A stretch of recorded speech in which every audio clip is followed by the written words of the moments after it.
Stop video ini atau skip video ini kalau kamu tidak punya rencana mau sukses di usia muda. Di luar sana banyak sekali orang yang memberitahu kita bahwa sukses di usia muda itu enak. Tapi saya hari ini mau bongkar teman-teman, yaitu 3 fakta pahit kalau kamu mau berjuang untuk sukses di usia muda setelah yang satu ini.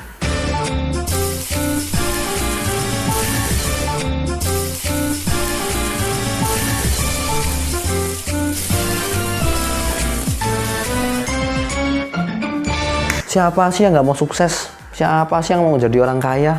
Siapa sih yang nggak mau jadi anak muda yang bisa membanggakan orang tua? Pastinya jawaban itu udah pasti yes. Semua orang pasti mau sukses, mau jadi kaya raya, ya kan? Mau jadi anak muda yang membanggakan orang tua, mau jadi anak muda yang berpengaruh, mau jadi anak muda yang sukses. Itu semua orang pasti mau.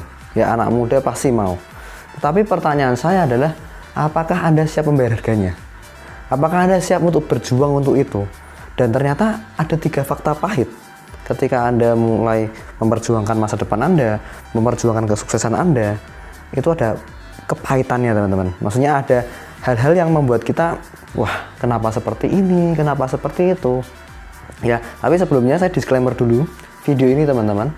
Supaya apa? Supaya ini menyadarkan kita bahwa yang namanya keberhasilan, kesuksesan itu nggak didapatkan dalam waktu 1 malam gitu ya. Nggak didapatkan dalam hal yang mudah gitu, dengan hal yang mudah, dengan hal yang sepertinya kok semua orang bisa, semua orang kok kayaknya gampang sekali dapat kesuksesan, dapat sekali bisa jadi kaya, ya dan lain-lain. Itu membuat kita akhirnya sekarang, ketika kita mengalami kesulitan sedikit, mengalami kendala sedikit, akhirnya kita kecewa. Padahal, percayalah dengan saya, kita akan bisa merasakan teh manis, ya kan? Kita bisa merasakan rasanya teh manis apabila kita pernah mencicipi atau minum teh pahitnya terlebih dahulu. Ya, akhirnya teh manis ini akan terasa sangat nikmat, sangat manis sekali karena kita udah merasakan pahitnya. Nah, tapi hari ini saya akan bongkar teman-teman. Ada 3 fakta pahit yang Anda harus tahu kalau Anda ingin sukses di usia muda. Fakta pahit yang pertama teman-teman yaitu dijauhi teman. Ini sudah hukumnya gitu ya, karena kita berbeda alam.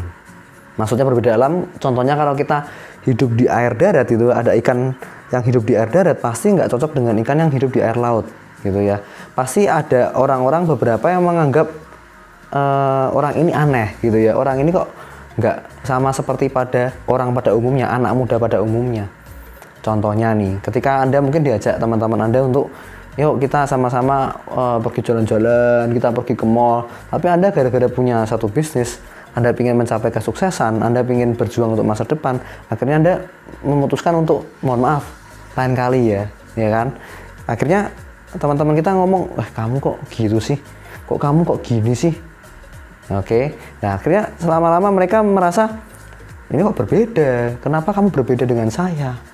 Kenapa kok kamu nggak mau saya ajak jalan-jalan? Kenapa kamu kok nggak mau menikmati masa mudamu, menikmati santai-santainya dulu, ya kan? Kenapa? Karena kita sudah fokus mengejar masa depan. Fokusnya udah berbeda.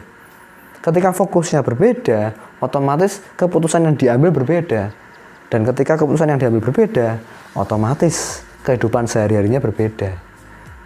Dan lambat laun teman-teman kita akan mencap kita, ini orang aneh, ini orang berbeda, ini orang nggak gaul dan lain-lain, sehingga akhirnya kita mulai dijauhi teman-teman kita yang mungkin nggak sepemikiran dengan kita, nggak sepaham dengan kita, nggak sevibrasi gitu ya, nggak seenergi dengan kita, karena kita fokusnya udah ngomongin masa depan, kita fokusnya mau bangun bisnis kita fokusnya mau bisa cari uang sendiri, sedangkan mereka ya sudah, yang penting hidup seperti itu, yang penting masih ada orang tua, yang penting bisa hidup dengan nyaman, tenang, ya zona nyaman dan lain-lain.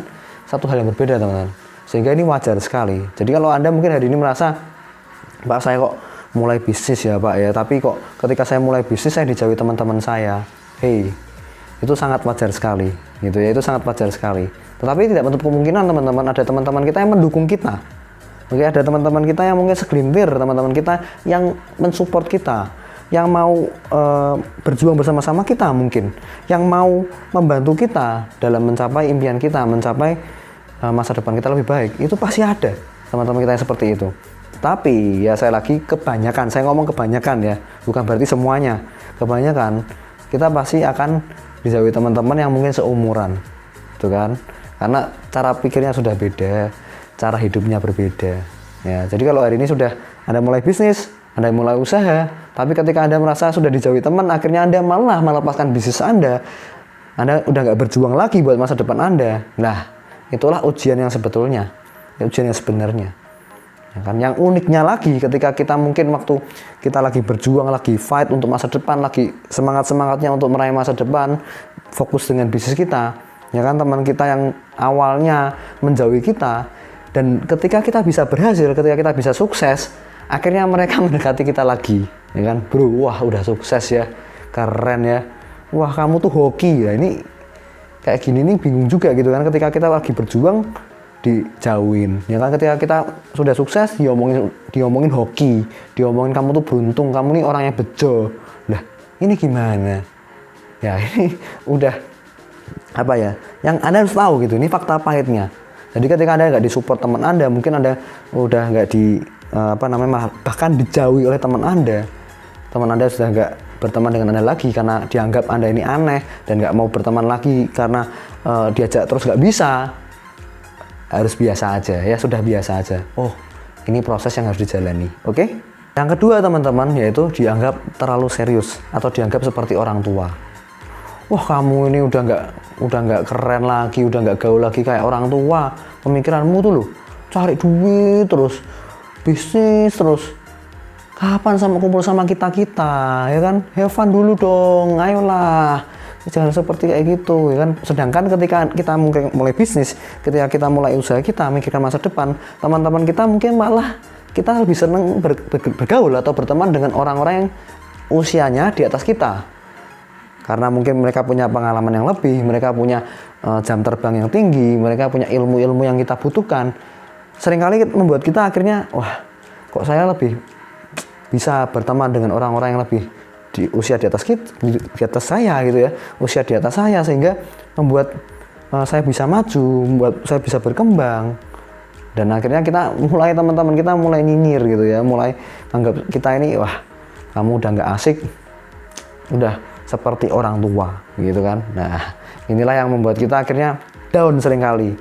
Iya, apa saya ini terlalu serius ya, apa saya ini terlalu nggak mau berteman dengan teman-teman sebaya. Ya bukan seperti itu teman-teman. Karena kalau kita mengejar kesuksesan, kita harus memilih teman seperti apa yang mungkin bisa dalam hidup kita. Kalau berteman selalu untuk semua orang ya, kita berteman itu semua orang oke gitu ya. Tapi kalau kita berteman dekat ya, atau mungkin bersahabat yang sering kali setiap hari ketemu, itulah yang harus kita filter. Karena apa? Karena banyak di luar sana teman-teman toksik, ya kan, yang menarik kita ke bawah gitu ya, menarik kita ke bawah. Karena mereka nggak mau kita lebih maju, lebih baik gitu kan. Karena mungkin jangan-jangan mereka iri, jangan-jangan mereka nggak senang sama kita. Lah inilah problematikanya. Ini yang harus Anda hadapi. Sehingga kalau sudah tahu seperti ini, Anda harus biasa aja. Oke, saya mungkin bukan masalah saya ini pilih-pilih teman, bukan karena saya pilih-pilih teman ya. Saya kalau teman semua orang, tapi saya harus pilih yang siapa tiap hari saya ketemu, siapa yang tiap hari saya ajak ngobrol, siapa yang tiap hari saya ajak tukar pikiran. Itulah mempengaruhi masa depan kita. Oke? Yang ketiga teman-teman, yaitu seringkali kita disalahpahami oleh orang-orang di sekitar kita atau mungkin bahkan keluarga kita sendiri. Ketika kita mulai usaha, bangun bisnis, bangun masa depan, ya kan, kita sudah mulai banyak sekali waktu untuk membangun usaha, ya kan, serius bagaimana menggunakan digital marketing contohnya. Anda belajar digital marketing, Anda ikut seminar, Anda ikut pelatihan, ya kan, Anda ikut komunitas yang membangun komunitas bisnis, Anda ikut banyak hal yang berkaitan dengan memajukan usaha atau memajukan masa depan Anda. Nah, itu seringkali kita disalahpahami mungkin oleh keluarga kita.